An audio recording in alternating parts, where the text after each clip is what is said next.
Hoy aprenderemos por qué siempre se deben mantener y reparar adecuadamente las armas y la munición. Más sobre esto en el informe. 5 de junio de 2026, estamos en el 5 año y en el día 103 desde el inicio de la invasión total.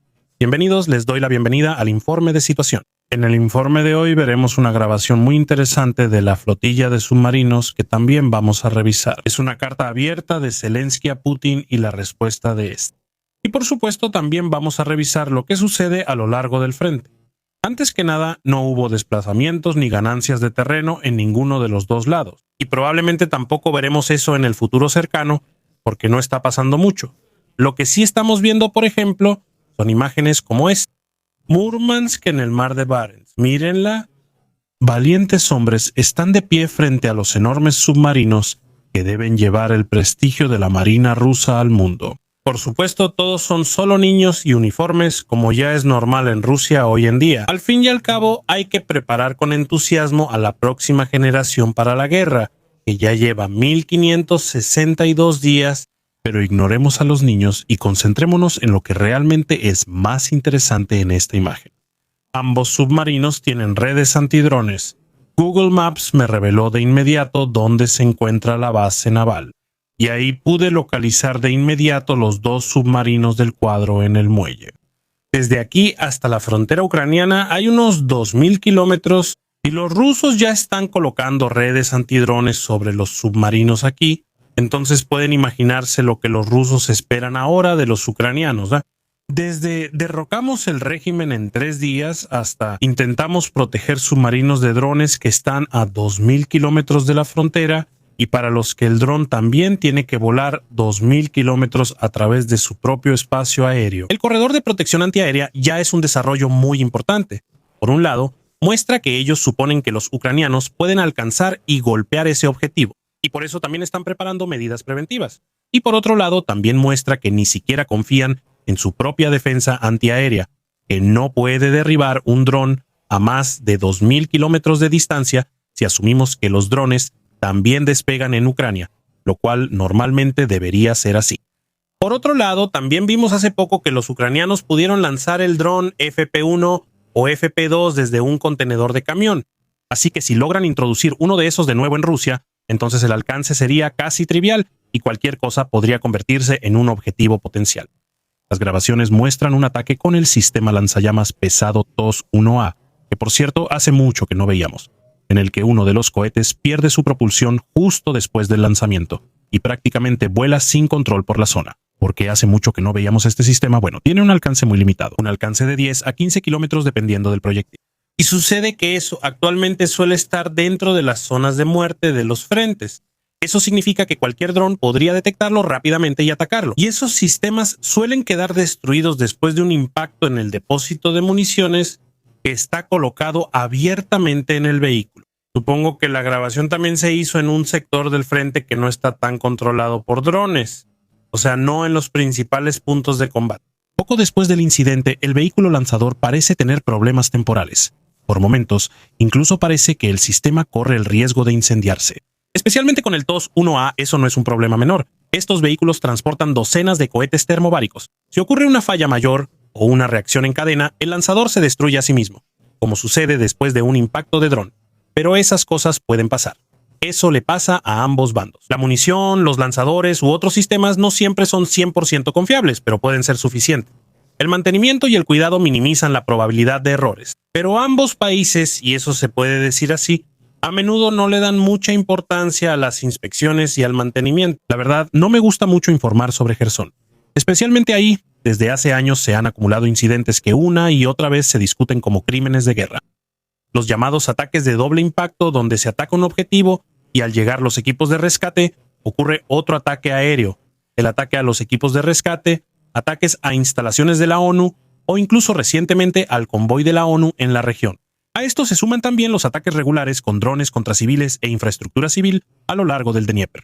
Aquí vemos nuevamente ataques dirigidos con drones contra civiles que viven a lo largo del frente. Lamentablemente, el incidente actual también encaja en un patrón que vemos con demasiada frecuencia. Un ataque ruso con drones alcanzó una ambulancia en Jersón. Un paramédico de 64 años y un conductor de 65 años resultaron heridos. Ambos sufrieron heridas de esquirlas y conmociones cerebrales, así que Jersón ya no es simplemente una región en el frente. La ciudad se ha convertido en un lugar donde los servicios de rescate, los voluntarios, los vehículos civiles y los habitantes son repetidamente blanco de ataques. Precisamente por eso muchas de estas noticias ya no parecen casos aislados, sino más bien parte de un patrón recurrente que aquí en la ciudad se ha convertido en una triste realidad, porque aquí vemos cómo el dron impacta justo en la ambulancia. Las fuerzas ucranianas de sistemas no tripulados están ampliando nuevamente los ataques contra la logística rusa en el mar de Azov. En la noche del 5, según información ucraniana, el 5 de junio fueron atacados 5 barcos en Mariupol, Berdiansk y en las aguas costeras del sur ocupado de Ucrania. Los objetivos eran barcos de carga y un petrolero que se utilizaban para tareas de transporte y suministro entre los puertos ocupados. Los 5 barcos habrían sido alcanzados con éxito mediante ataques cinéticos. Esto es interesante porque la campaña ucraniana contra la logística rusa ahora se ha extendido a casi todas las rutas de transporte. Los caminos son vigilados por drones de alcance medio y los vehículos son atacados. Las conexiones ferroviarias están cada vez más bajo presión y ahora también hay barcos en el mar de Azov. Los objetivos cerca de Mariupol y Berdiansk juegan un papel importante para Rusia en el transporte de combustibles. Cerca de las zonas ocupadas, cada ataque a los barcos aumenta el esfuerzo para la logística rusa. Eso obliga a Moscú a destinar más recursos a medidas de protección. Hace pocos meses, los principales objetivos eran los depósitos de combustible y las columnas de camiones. Ahora se atacan al mismo tiempo carreteras, líneas de tren, puertos, petroleros, barcos de carga e infraestructura de combustible. Así que siempre se puede ver claramente el patrón. Ucrania no solo intenta mantener el frente, sino también atacar toda la cadena de suministro detrás de él. Así que están haciendo exactamente lo que anunciaron hace unos días y, como se puede ver, con bastante éxito. Zelensky le escribió a Putin una carta inusual, directa y abierta. No se trata de un alto el fuego en sí, sino de la cuestión fundamental de cómo podría terminar esta guerra en general.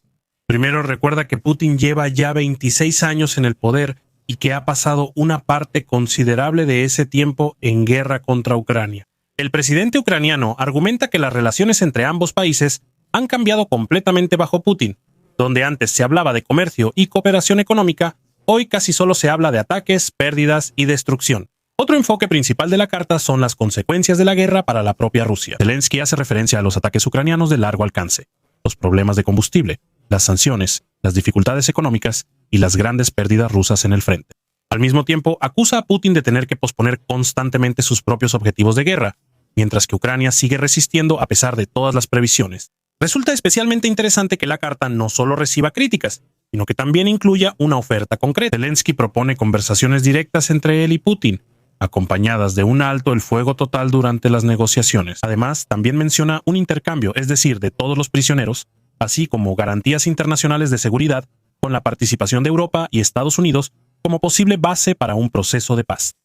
Su argumento central es que la línea del frente actual debe ser el punto de partida para la diplomacia, no interminables grupos de trabajo ni nuevos acuerdos de Minsk, sino decisiones políticas directas al más alto nivel. Precisamente esta oferta Putin, quien lo hubiera pensado, ya la ha rechazado, y con eso, desde la perspectiva ucraniana, se hace claramente visible por qué las posibles conversaciones de paz están fracasando actualmente. La carta contiene muchos mensajes políticos. Algunos seguramente serán entendidos como una provocación en Moscú.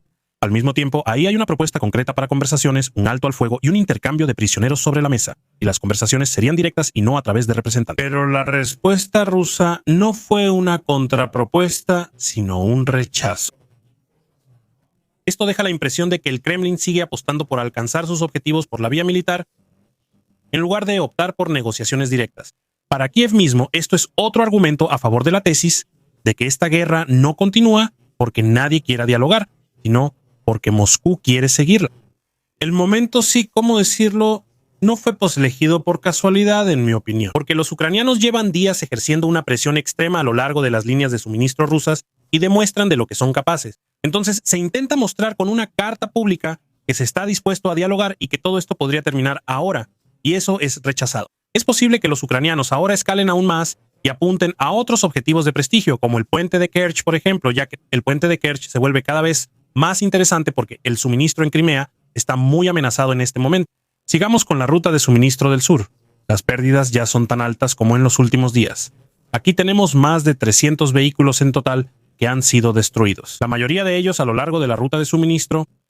¿Qué se puede hacer al respecto? Bueno, mejorar la defensa antiaérea, enviar más soldados o desarrollar contramedidas. Las tres serían buenas ideas. Pero ahora los rusos han empezado a colocar objetivos falsos. La idea es que un piloto de dron ucraniano piense que hay un vehículo real aquí, aunque en realidad solo sea una maqueta. En este caso, incluso colocaron un muñeco debajo para dar la impresión de que están reparando un auto. Como digo, los rusos siempre han sido extremadamente creativos cuando se trata de improvisar.